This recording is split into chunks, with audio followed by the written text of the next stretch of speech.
Very good morning, dear students. Today we are starting our lesson number 1 of class 9. This is the topic of NTSC. This lesson is syllabus in NTSC of class 9. So this will be a revision video. Main or the major things we will discuss in this video. And the lesson is democracy in the contemporary world. That lesson we have discussed in the last video. Just before that this lesson is there, and this is not in the CBSE syllabus but in the NTSC syllabus, so we are discussing this lesson. Now this lesson is all about the various case studies. अलग अलग case studies के बारे में है और उसके बाद में फिर हम ये समझ पाते हैं कि रियल सेंस में एक complete democracy world level पर नहीं है. Okay, तो the lesson is all about this only. We will see the various cases related to the countries. And we will also see about some international institutions, how the democracy grew in different countries during the different time period. All these things we are going to see in this lesson. We will also see role of some international organizations for keeping peace all over the world. These things we are going to discuss in this chapter. So let's start. Again, I will again introduce what things we will be just reading. So in this part we will see how democracy expanded during the last 100 years to many countries, and we will also see that more than half of the independent countries in the world are today democracy are having today democracy. मतलब 50% से ज़्यादा countries में आज क्या है, democracy है. लेकिन जो ये एक्सपेंशन रहा डेमोक्रेसी का प्रोसीजर, ये इतना सिंपल नहीं रहा. इसमें बहुत सारी दिक्कतें आई. एक बहुत ही लेंदी प्रोसेस रहा. अलग अलग कंट्रीज में अलग अलग टाइम पे डेमोक्रेसी जो अचीव की गई उसके लिए बहुत सारे अलग अलग स्टेप्स लिए गए.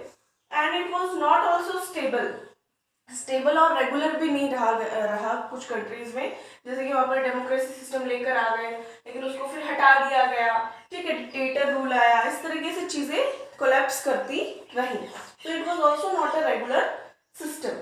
So we are starting with the two tales of democracy. Now in detail we will see the two case studies. One is the case study of Chile and another is the case study of Poland. These two case studies we will see in detail, and other case studies are also there. About those also we will see, but not in much detail as we will see in these two case studies. So let's start. So first of all you should be clear with the characters in the story or the case study. Okay, अगर आपको characters एक बार समझ में आ जाएंगे तो easily आपको पूरी story समझ में आ जाएगी. तो first character we will deal with in the story of Chile. हम चिली की यहाँ पर जो story पढ़ रहे हैं, ये country है कहाँ का, साउथ अमेरिका का. तो वहाँ पर क्या हुआ, किस तरीके से चीजें प्रोसेस में आई, किस तरीके से democracy I, we will see all about this. तो वहाँ पर क्या थे, ये यहाँ पर आपको जैसे ही आप लेसन ओपन करोगे तो एक स्पीच के साथ लेसन स्टार्ट हो रहा है. So these were the some extract of the speech of Salvador Allende. इसको प्रोनाउंस किया जाता है अलेंदे. सो जब भी मैं बात करूंगी यहाँ पे अलेंदे तो आपको समझना है कि ये प्रेसिडेंट थे कहाँ के, चिली के. Allende was the president of Chile. And what was done, ये जो स्पीच है जो बोल रहे हैं ये 11 सितंबर 1973 मॉर्निंग का स्पीच है. कब वो ये स्पीच को देते हैं, जब उनकी गवर्नमेंट को ओवरथ्रू कर दिया जाता है. किसके थ्रू, मिलिट्री के थ्रू वहां पर. तो अभी बस इतना समझना है आपको कि extract of speech are given just when we see this page of the lesson. And in that speech was given on 11 सितंबर 1973. कब, जब उनकी गवर्नमेंट को ओवरथ्रू कर दिया गया, हटा दिया गया. किसके थ्रू, मिलिट्री के थ्रू.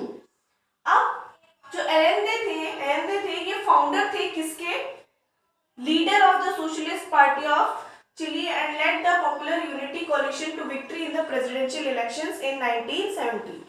वहां पर उनको प्रेसिडेंट इलेक्ट किया गया था और बहुत सारे उन्होंने रिफॉर्म किए थे. सोशलिस्ट पार्टी के वो लीडर रहे हुए थे. तो इन्होंने इलेक्टेड होने के बाद में, ठीक है, यानी कि इलेक्ट होने के बाद में, प्रेसिडेंट बनने के बाद में बहुत सारे नए अच्छी पॉलिसी स्टेप्स वगैरह लिए. ज़्यादातर किसको हेल्प करने के लिए, जो पुअर पर्सन्स थे,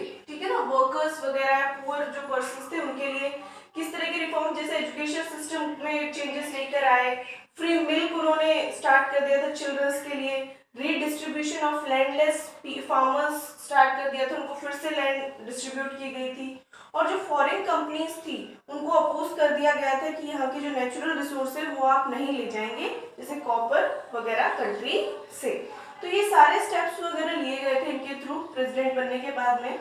और जो लैंडलॉर्ड्स थे और रिच थे और चर्च थे वो इनकी पॉलिसीज को क्या करते थे, अपोज करते थे, because all the policies were formed by him were related to the poor and the workers. तो जो क्लर्जी ग्रुप हो गया, लैंडलॉर्ड्स वगैरह, रिच और चर्च के लोग इनकी बनाई हुई पॉलिसीज को अपोज करते थे। और कुछ जो पॉलिटिकल पार्टीज थी अपोजिशन, वो भी अपोज करती थी किसकी, चिली में जो एनडे थे इनकी गवर्नमेंट को। तो ये हमने देख लिया सिचुएशन क्या थी। अब आगे देखते हैं द मिलिट्री कॉप ऑफ 1973। अब 1973 में जैसे कि हमने पढ़ा 11 सितंबर को उन्होंने स्पीच दिया, तो ऐसी सिचुएशन अगर क्यों हुई, क्यों इस तरह का स्पीच उनको देना पड़ा। तो क्या होता है 11 सितंबर 1903 को मिलिट्री जो है टुक ओवर कर लेती है सी पोर्ट पर, अपना कंट्रोल स्टैब्लिश करती है और डिफेंस मिनिस्टर को अरेस्ट कर लिया जाता है मिलिट्री के थ्रू जैसे ही वो अपने ऑफिस में आता है। और जो मिलिट्री कमांडर्स हैं वो प्रेसिडेंट को अपना पोजीशन से रिजाइन करने को बोलते हैं, एंड दे जब मना करते हैं रिजाइन को, और वो एंड दे क्या करते हैं, रिफ्यूज कर देते हैं रिजाइन को और कंट्री को छोड़कर चले जाते हैं। बट जैसे उनको और अंदेशा होता है कि कंट्री को खतरा है and to his life also, तो वो रेडियो पर लोगों से सभी से बात करते हैं, अपनी स्पीच फॉरवर्ड करते हैं। तो सभी लोगों को उनकी जो स्पीच थी उसका कुछ पार्ट यहाँ पर आपको लेसन के स्टार्टिंग में मिल जाएगा। और मिलिट्री जो है वो प्रेसिडेंट्स हाउस को सराउंड कर लेती है और बॉम्ब ब्लास्ट वहां पर करने लगती है। इसमें जो एंडे थे उनकी मिलिट्री अटैक की वजह से डेथ हो जाती है। And this was the sacrifice he was talking about in the last speech. अपने सेक्रीफाइस के बारे में, अपने लास्ट स्पीच के बारे में बात कर रहे होते हैं। जो गवर्नमेंट जो थी, जो इलेक्टेड बाय द पीपल, भाई एंडे जो थे वो एक तरह से गवर्नमेंट के through elected people, socialist party वहां पर रूल कर रही थी, उसको क्या कर दिया गया, हटा दिया गया, किसके through, by the military conspiracy and violence. तो what we have seen up to this part that military जो थी वहां पर चिली में वो बहुत पावरफुल हो गई और उन्होंने जो वहां पर डेमोक्रेसी थी या सोशलिस्ट पार्टी थी उसको डिसरप्ट कर दिया। और ये सब जो हुआ 11 सितंबर 1930 को सारा कुछ, तो मिलिट्री के जो जनरल थे ऑगस्टो पिनोस थे, ठीक है, इसको प्रोनाउंस किया जाएगा पिनोसे। आपको ये याद रखना है। एंडे तो मिलिट्री के से बिलोंग नहीं कर रहे थे, वो सोशलिस्ट पार्टी के प्रेसिडेंट थे चिली में, और यहाँ पर सोशलिस्ट पार्टी से बिलोंग करते थे और प्रेसिडेंट की पोजीशन पे थे चिली में। और ये जो पिनोसे थे ये आर्मी के जनरल थे जिन्होंने पूरा मिलिट्री वगैरह सिस्टम को, आर्मी को लेड किया था for removing the democracy from the Chile. अब जो गवर्नमेंट थी यूनाइटेड स्टेट्स की ऑफ अमेरिका की, वो अनहैप्पी थी किसके रूल से, एंडे के रूल से, and is known to have supported and funded activities that led to the coup. उनको सारी जानकारी थी किस तरीके से ये आर्मी ने किया है। फाइनली पिनोसे को प्रेसिडेंट बन जाते हैं and ruled the country for 17 years. 17 years military के अंडर में कंट्री रहता है। उसके बाद पावर्स जो है कहाँ कैसे शिफ्ट हो जाती है, मिलिट्री ऑफिसर्स में शिफ्ट हो जाती है। अब वो अपनी मनमानी करते थे और एक तरह से मिलिट्री डिक्टेटरशिप वहां पर स्टैब्लिश हो जाता है। पिनोशेट गवर्नमेंट क्या करती थी, टॉर्चर करती थी, बहुत लोगों को मारती पीटती थी, जो लोग एंडे को सपोर्ट करते थे, उसके व्यू पॉइंट्स को सपोर्ट करते थे। इतना ही नहीं, general Albert Bachelet of Chilean air force and many other officers were refused to join the coup, जिन्होंने भी मिलिट्री ऑर्गेनाइजेशन को ज्वाइन करने से मना कर दिया। उनको बहुत ज्यादा टॉर्चर किया जाता था, मारा पीटा जाता था। और general Bachelet wife and daughter were put in prison and tortured. अब जो प्रेसिडेंट थे, ठीक है, प्रेसिडेंट थे, उनके अलावा जो इनकी वाइफ थी, इनकी जो जनरल एल्बर्टो थे, बैचलेट जो एयरफोर्स में थे, इनको टॉर्चर किया जाता है। इनकी वाइफ और बेटी को प्रिजन में रख दिया जाता है, वहां पर टॉर्चर किया जाता है। ये जो मिलिट्री पीपल्स थे इन्होंने कितने लोगों को मारा, 3000 पीपल्स वर किल्ड, और कुछ को मिसिंग रिपोर्ट किया गया। कुछ लोग जानते ही नहीं कि ऐसे लोगों के साथ हुआ क्या। अभी हमने सिचुएशन देख ली सारी, मिलिट्री का टॉर्चर देख लिया। अब हम देखेंगे रिस्टोरेशन ऑफ डेमोक्रेसी, मतलब वापस से चिली में डेमोक्रेसी कैसे आई। अब जब डिक्टेटरशिप चल रहा था तो उस टाइम में 1988 में रेफरेंडम के थ्रू, रेफरेंडम आपको पता है कि रेफरेंडम क्या होता है, direct vote in which the electorate used to decide whether to accept or reject a particular proposal। तो रेफरेंडम के थ्रू क्या कर दिया जाता है, सभी इनको लगा कि हमें, पिनोशेट को लगा कि हमें अप्रूवल मिलेगा, लोगों का सपोर्ट मिलेगा, लेकिन क्या होता है सभी ने मना कर दिया और इनको थोड़ा सा ये लगा कि लोग तो अब डेमोक्रेटिक कंट्री का सिस्टम भूल चुके होंगे, हमें ही सपोर्ट करेंगे, लेकिन पिनोशेट को कोई सपोर्ट नहीं करता है और फाइनली नो वाला सिस्टम आता है सभी के थ्रू और इनके पास से जो पार्टी रूल है वो चला जाता है और फाइनली अगेन जो है जो आर्मी का रोल था वो कंट्री से चला जाता है और गवर्नमेंट जो है वापस से इलेक्टेड गवर्नमेंट वहां पर पावर आ जाती है। फाइनली जब इंक्वायरीज हुई तो पिनोशे की गवर्नमेंट को ब्रूटल बताने के साथ साथ करप्ट भी बताया गया और कौन वहां पर नए प्रेसिडेंट बनते हैं, तो याद करो जो एयरफोर्स में ऑफिसर थे, जनरल थे मिशेले बैलेट, उनकी जो वाइफ और बेटी को टॉर्चर किया गया था तो उनकी वाइफ जिसका नाम था मिशेले बैचलेट, वो इलेक्टेड प्रेसिडेंट बनती है चिली में जनवरी में 2006 में और वो मेडिकल डॉक्टर होने के साथ साथ एक मॉडरेट सोशलिस्ट थी और फर्स्ट वीमेन बनती है वो defence minister in Latin America. तो ये सारा हमने देखा कि किस तरीके से इलेक्शंस वापस से डेमोक्रेसी से के बाद मिलिट्री पावर में आई और वापस से फिर कौन आता है, डेमोक्रेसी पावर में आती है। और ये जो नई प्रेसिडेंट बनी चिली की मिशेले, ये क्या थी, रिचेस्ट जो मेन थे चिली के इलेक्शंस में उन तक को इन्होंने हरा दिया था। तो ये हमने केस पूरा पढ़ लिया चिली के बारे में। अब हम देख लेते हैं थोड़ा सा किसके बारे में, डेमोक्रेसी इन पोलैंड। अब यहाँ पर तो क्या था कि मिलिट्री के कंट्रोल में सारी चीजें आई और डेमोक्रेटिक सिस्टम, एक इलेक्टेड सिस्टम वहां पर रूल कर रहा था बिफोर द मिलिट्री। और यहाँ पर हम देखेंगे कि पॉलिश यूनाइटेड वर्कर्स पार्टी वहां पर डोमिनेट कर रही थी, रूल किया जा रहा था 1980 के टाइम से। और आगे क्या होता है देखिए, जो बहुत सारी कम्युनिस्ट पार्टीज थी ruled several countries of east Europe at that time और कोई और पॉलिटिकल पार्टी वहां पे फंक्शन करने को अलाउ नहीं थी, लोगों के पास फ्रीडम नहीं थी रूलर्स चूज करने में, कम्युनिस्ट पार्टी में, गवर्नमेंट में, ना ही जो भी अगर कोई लीडर्स के अगेंस्ट बोलते हैं पार्टी के अगेंस्ट उसको सीधा प्रिजन में डाल दिया जाता था पोलैंड में। और गवर्नमेंट थी पोलैंड में वो सपोर्टेड बाय द यूएसएसआर जो कि बहुत ही पावरफुल कंट्री था, जो रशिया वगैरह का जो पार्ट है उसको बोला जाता था। तो 14 अगस्त 1980 को जो workers of Lenin shipyard in the country Gdansk went on strike. देखो कितनी बड़ी बात है, लोग क्या कर रहे हैं गवर्नमेंट के अगेंस्ट, या वर्कर्स क्या कर रहे हैं 14 अगस्त 1980 को गवर्नमेंट जो वहां पर थी, ठीक है, कम्युनिस्ट गवर्नमेंट, उसके अगेंस्ट स्ट्राइक कर देते हैं। जो बड़ी फैक्ट्रीज थी, बिग प्रॉपर्टीज पोलैंड में, वो गवर्नमेंट के पास ही थी, गवर्नमेंट ही ओन कर रही थी। और जब स्ट्राइक होती है वहां पर वो डिमांड कर रहे थे क्रेन बैक करने के लिए, operators, women workers who were unjustly dismissed from service, बिना किसी रीजन के विमेंस को निकाल दिया गया था और स्ट्राइक कर रहे थे। ट्रेड यूनियंस अपना इंडिपेंडेंट एसोसिएशन बनाना चाहते थे जो कि रूलिंग पार्टी ने अलाउ नहीं किया हुआ था। इसके बाद में क्या होता है, एज द स्ट्राइक कंटिन्यू, जब स्ट्राइक कंटिन्यू चल रही होती है वर्कर्स की तरफ से गवर्नमेंट के अगेंस्ट में, तो वहां पर एक इलेक्ट्रीशियन थे फॉर्मर शिपयार्ड के, लेक वेलेगा, इसको प्रोनाउंस किया जाता है लेक वेल्सा, ठीक है। तो इन्होंने भी स्ट्राइकर्स को ज्वाइन कर लिया और उनको भी डिसमिस किया गया था 1976 में उनकी सर्विस से, क्योंकि वो हायर पे डिमांड कर रहे थे। तो वो जल्द ही लीडर साबित हो गए इस जो वर्कर्स की मूवमेंट थी, स्ट्राइक थी इसमें, एंड पूरे कंट्री, पूरे सिटी में ये स्ट्राइक फैल जाती है और वर्कर्स जो थे अपनी डिमांड्स वगैरह रख रहे थे, रेज कर रहे थे। और उनकी जो काफी बड़ी डिमांड थी वो क्या थी, they wanted the right to form independent trade association. वो अपना वर्कर्स का इंडिपेंडेंट ट्रेड एसोसिएशन फॉर्म करना चाहते थे, जबकि जो रूलिंग पार्टी थी पोलैंड में वो ये अलाउ नहीं कर रही थी। इसके अलावा वो उनकी डिमांड्स धीरे धीरे बढ़ती जा रही थी, तो उन्होंने क्या डिमांड किया था वर्कर्स ने कि जो पॉलिटिकल प्रिजनर्स हैं उनको भी रिलीज किया जाए, प्लस में जो सेंसरशिप है यानी freedom of expression, freedom of opinion, ये सारी चीजें लोगों को मिलनी चाहिए, सेंसरशिप स्टॉप होना चाहिए। तो बेसिकली यहाँ पे 3 डिमांड्स थी उनकी, ट्रेड एसोसिएशन फॉर्म करने थे, राइट्स चाहते थे वो लोग, प्लस पॉलिटिकल प्रिजनर्स को रिलीज करवाना चाहते थे।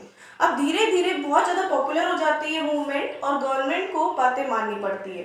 जो विलेसा थे वो 21 पॉइंट्स का एग्रीमेंट साइन करता है गवर्नमेंट का कि ये आप हमारी डिमांड्स पूरी कीजिए, तभी हम क्या करेंगे, एंड करेंगे स्ट्राइक को। गवर्नमेंट जो थी एग्री हो जाती है to recognise workers to form independent trade associations and the right to strike. अब गवर्नमेंट इन बातों के लिए मान जाती है कि आपको क्या फ्रीडम दी जाएगी कि आप अपने इंडिपेंडेंट ट्रेड यूनियंस फॉर्म कर लीजिए। और जब ये एग्रीमेंट साइन हुआ तो नया ट्रेड यूनियन वहां पर बना, जो बोला गया सॉलिडेरिटी बनाया गया। तो आपको ये नाम याद रखना है कि पोलैंड में जो नया एग्रीमेंट के बाद में ट्रेड यूनियन बना उसका नाम क्या था, सॉलिडेरिटी। और first time independent trade union form किया था in any of the communist country और स्टेट। और 1 साल के बाद ही स्वेप्ट अक्रॉस कर दिया गया एंड अबाउट 1 करोड़ मेंबर्स।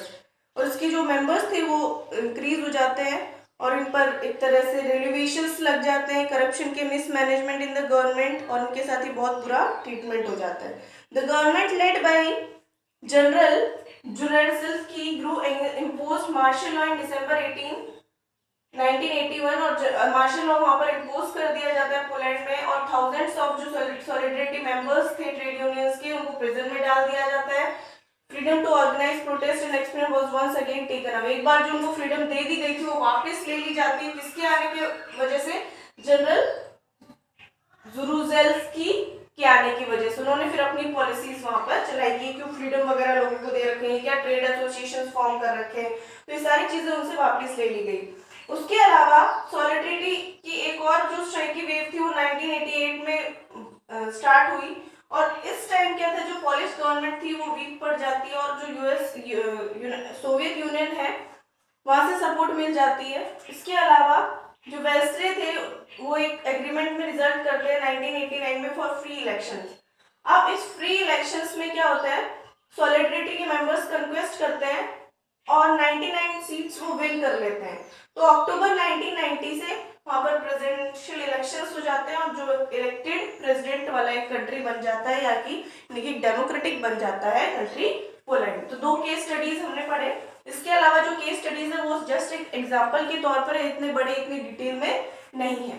तो जो फीचर्स हमें यहाँ से देखने को मिलते हैं किसके बारे में, पोलैंड के केस स्टडी को पढ़ने के बारे में और चिली के केस स्टडी को पढ़ने के बारे में, वो ये है, only leaders elected by people should rule the country. जो लीडर्स गवर्नमेंट के थ्रू इलेक्टेड हैं, जो लोगों के थ्रू इलेक्टेड हैं जो लीडर्स, उन्हीं को क्या लेना चाहिए, रूल करना चाहिए कंट्री को, किसी और का नहीं। क्योंकि उसमें भी आपने देखा मिलिट्री ने हड़प लिया था सब कुछ, और यहाँ पर भी आपने देखा पोलैंड के केस में भी एक क्या हो गया था, एक पार्टी जो थी उसने अपना डिक्टेटरशिप स्टैब्लिश कर लिया था।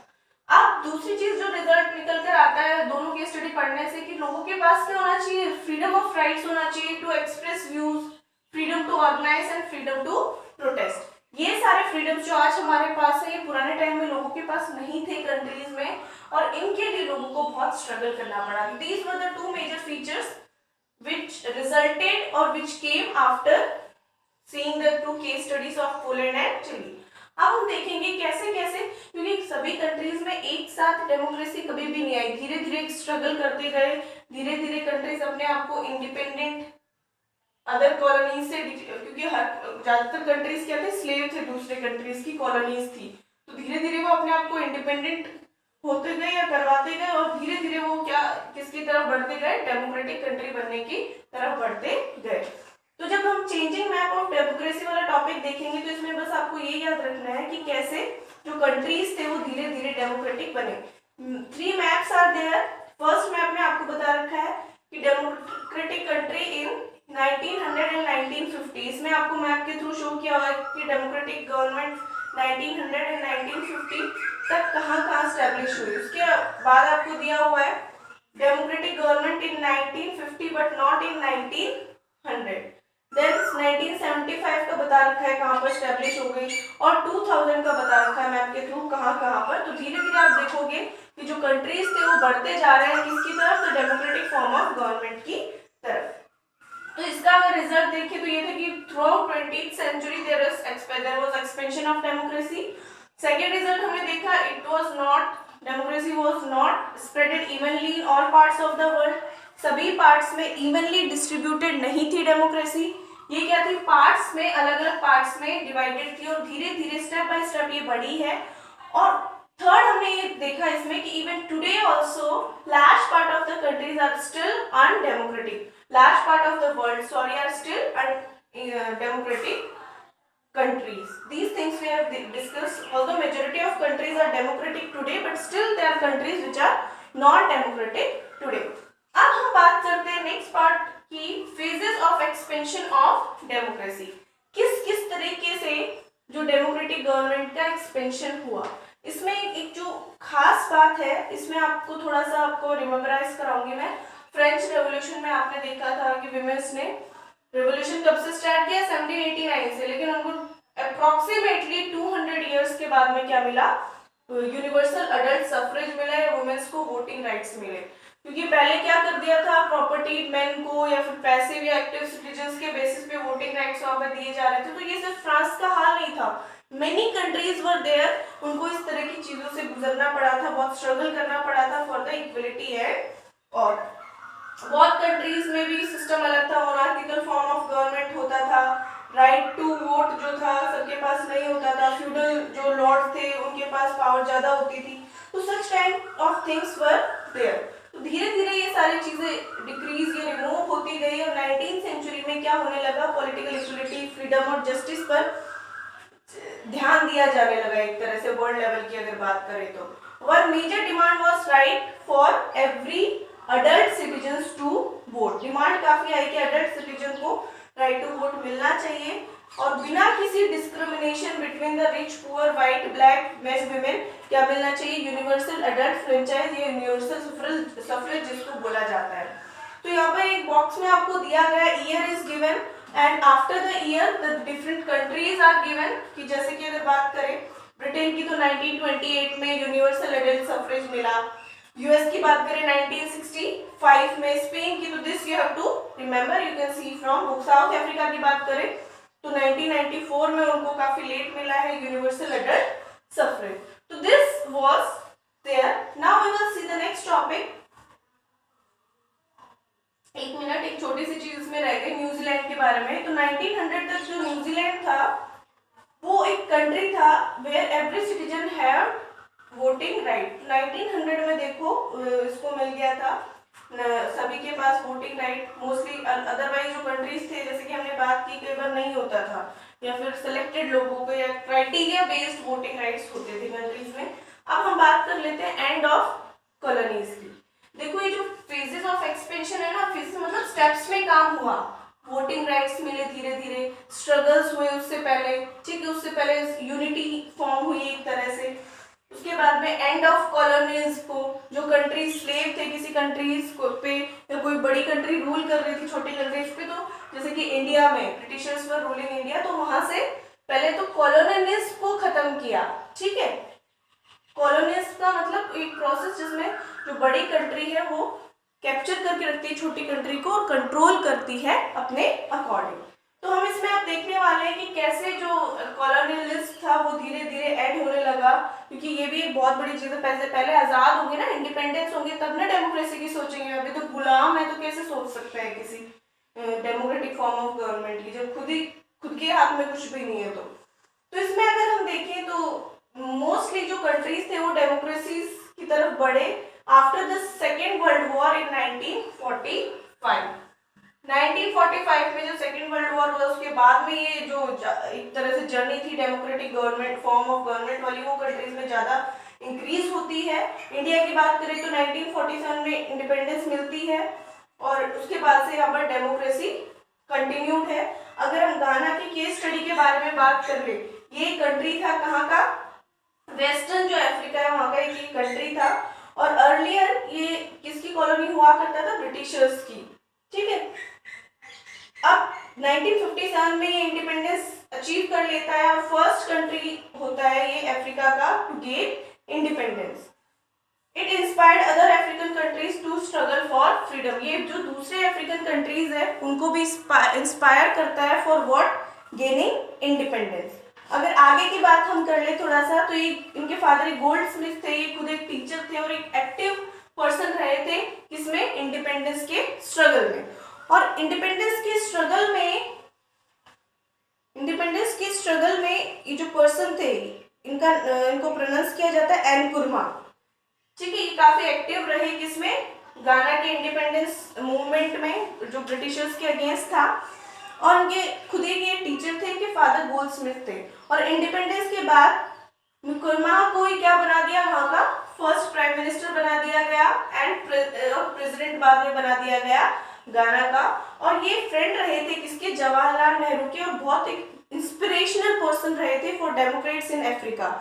और गांधी जी की तरह इनको खुद ही president but unlike Nehru he got himself elected president for life, ठीक है। गांधी जी की नेहरू जी में ये में अंतर था कि इन्होंने इलेक्टेड प्रेसिडेंट बने वो लाइफ के लिए। और 1966 में इनको ओवरथ्रू कर दिया गया मिलिट्री के थ्रू, यानी वहां पर कन्क्वेस्ट मिलिट्री का आ गया, जैसे हमने पढ़ा था कहां पर, चिली के केस में। Like Ghana, most countries that became democracies after gaining independence has a mixed record. They could not remain democracies for long. काफी ऐसे एग्जांपल्स है, जैसे चिली का देखा जो इंडिपेंडेंस डिक्लेयर हुए, डेमोक्रेटिक बने, लेकिन कुछ टाइम बाद में वापस से उनको क्या बना दिया, डिक्टेटर रूल वहां पर आ गया, मिलिट्री रूल आ गया। ऐसे कई कंट्रीज के एग्जांपल है, ठीक है। तो इसके बाद का पार्ट हम बेटा नेक्स्ट पार्ट में देखेंगे।